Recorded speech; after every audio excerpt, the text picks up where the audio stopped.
Nau mai hara mai ki Kaupapa On The Couch. He Māoritanga te kaupapa o te rānei. Happy International Women's Day, ngā mihi o te rā wāhine. Let us talk about sexism. Let us talk about female leadership. Let us talk about representation and gender fluidity. Are you still there? There are a lot of wāhine toa, amazing strong women in our history, like a lot.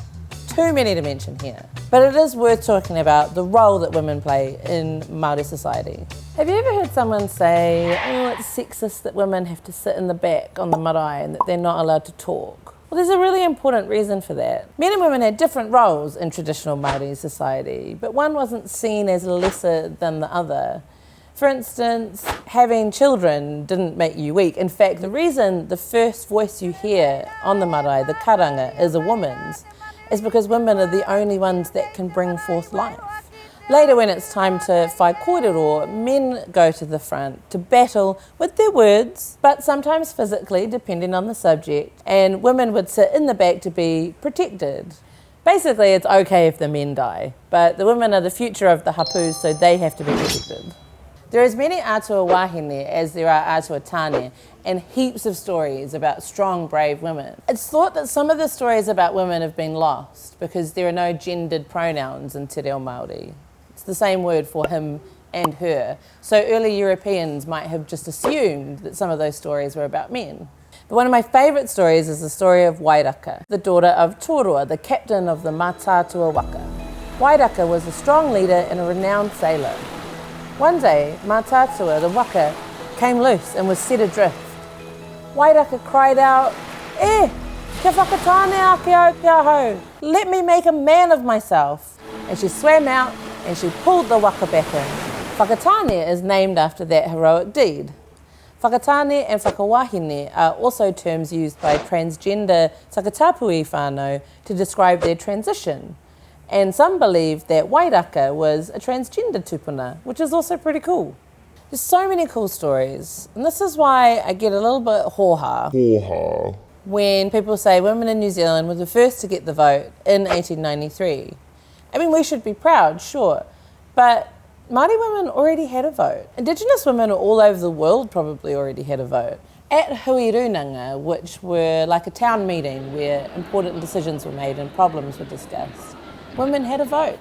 Children had a vote. Everyone had a say. 1893 was just the first time we were asked to participate in the Westminster system of politics.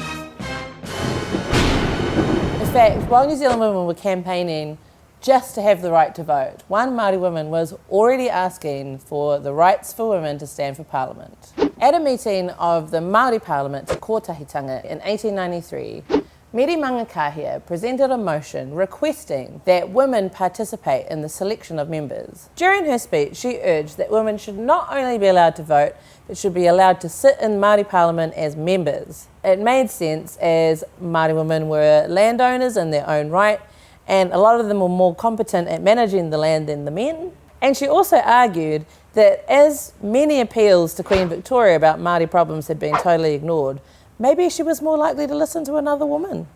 Unfortunately, nothing more came of Mary's appeal. Women wouldn't be able to stand for Parliament for another 27 years until 1919. But she did continue to advocate for women's rights alongside many other strong Māori women, such as Areta Mahupuku, Akene Tomoana, Sophia Hirangi, Takaria Te Huhu, and Iniwai Te Rangi. Iriaka Rātana later became the first Māori woman MP, but not until 1949. Have you ever thought that maybe sexism is a Western concept? Like, in the same way, families as we know them, mum, dad, couple of kids, is a Western concept too? Because Māori families are structured differently, with collective child rearing and brothers and sisters and cousins all being treated the same. Maybe there are things we take for granted as normal, but really, they're just part of the bigger narrative of colonisation. I mean, 13 women signed the Treaty of Waitangi. Chiefs were usually men, but women could inherit and exercise mana and authority. Land could be passed down to male and female children. And later, during the New Zealand Wars, women fought alongside their men in battle to protect their land.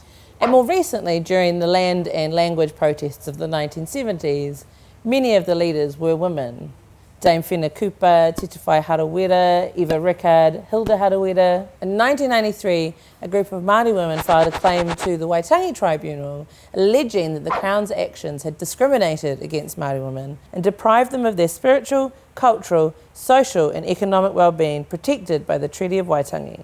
For example, around 50% of Māori women smoke, and Māori women's incomes tend to be less than that of Māori men and women overall. Like I said, there's too many amazing Māori women, mare kura, to name here. Tupuna like Wairaka, pioneers like Meri Mangakahia, activists like Dame Whina Kupa, not to mention teachers, community leaders, our mums, aunties, nans, the amazing women that do extraordinary stuff every single day.